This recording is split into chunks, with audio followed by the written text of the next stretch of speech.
Guys, ito yung, kutsay. Iwa-hiwain natin ng maliliit. Tapos, ihalo natin sa Mickey.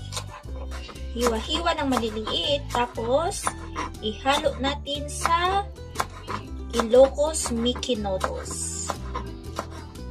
Sarap to, guys. Ito na siya, guys. Pag kumulo na yung Mickey, then ipaibabaw natin. Kumukulo na, guys. And then, ilagay na natin itong kutsay. Ito yung kutsay, isang nagpapasarap sa Mickey Noodles ng Ilocos. Yan. And then, halu-haluin natin. Ganyan. Pwede na natin kainin. O, diba? Charan-chan. O, yan. Ganyan. O.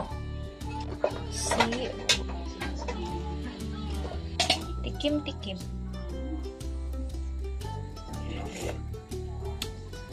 Ang sarap. Sarap magsabaw, lalo na kung malamig ang panahon.